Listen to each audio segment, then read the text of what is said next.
munaasabadan oo ay soo agaasimeen golaha ardayda daraawiishta faracooda Suudaan iyo raabidada ardayda Sanaag oo gacan weyn ka helaya safaaradda Soomaaliyeed ee dalka Suudaan ayaa waxa ay ka dhacday hoolka shirarka caalamiga ee Afrika iyadoo ay ka qayb qaateen munaasabadaasi qunsulka safaaradda Soomaaliyeed ee dalka Suudaan gudoomiyaha midowga ardayda Soomaaliyeed ee dalka Suudaan kan Jabuuti madaxda jaaliyadda iyo marti kale oo lagu casuumay munaasabadaasi ugu horreyn waxaa lagu furay munaasabada heesooyin wadani ah oo lagu weyneynayay kana tarjumayay maalinta 26 Juun oo ah maalinnimadii xornimada ay qaateen amaba ay hanteen gobolada waqooyi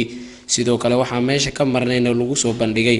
dhaantooyinka oo lagu gubaabinayay daayirta Soomaaliyeed inay ku faanaan dhaqankooda una soo bandhigaan bulshooyinka qaybahooda kala duwan ee ajaanibta kala ahi gudoomiyihii ku hadlayay magaca afka labada urur ee soo qaban qaabisay munaasabadan 26 Juun ee xornimada gobolada waqooyi mudane Ducaale Cali Ducaale ayaa uga mahadnaqay martida sida ay ula wadaageen farxadooda gaar ahaan ay uga qayb qaateen xuska munaasabada 26 Juun oo ku beegan xornimada gobolada waqooyi markii ay hanteen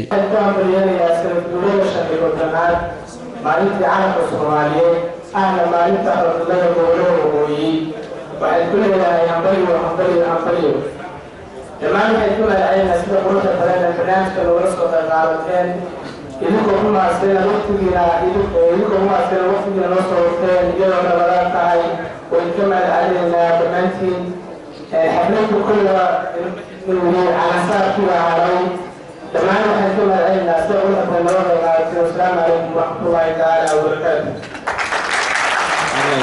dhanka kale qunsulka safaaradda Soomaaliyeed ee dalka Suudaan mudane Ibrahim Guure ayaa sheegay isla markaana ku dheeraaday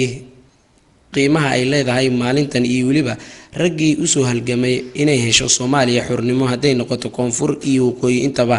taa uu ka xusay labada halgamay caanka ah isla markaana ka halgamay waqooyiga iyo koonfurta oo kala Sayid Maxamed Cabdulla Xasan oo halgankii dheeraa ka waday dhanka waqooyi halka koonfurta Soomaaliyana uu ahaa Sheekh Xasan Barsane iyo qaar kale oo halka uu ka xusay isagoo dadkii ka qayb qaatay munaasabadaasina ka codsaday in si wada jir ah cid allaale cid ka qayb qaadatay xornimada Soomaaliya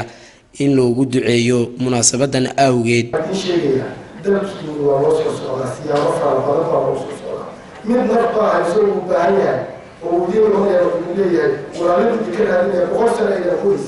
ورابط مسلم بانهاي عرب بانهاي أو كلام كلامهاي دار كان يمانيا هل يتجيو من بانهاي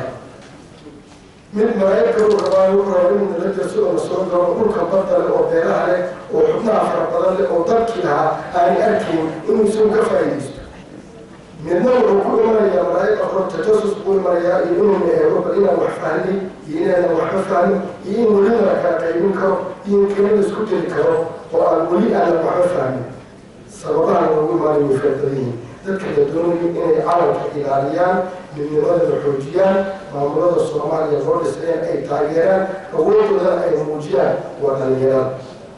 ويدين كبير أنا يوحي اسم الصوم وحده الخمرين تركي من عشرة عرب الصومالية الواقع gabagabadii munaasabada ayaa waxay ku soo idlaatay jawigii loogu talagalay Cabbaas Maxamed Nuur SNTV عاصمة 3 geesoodka ee Khartoum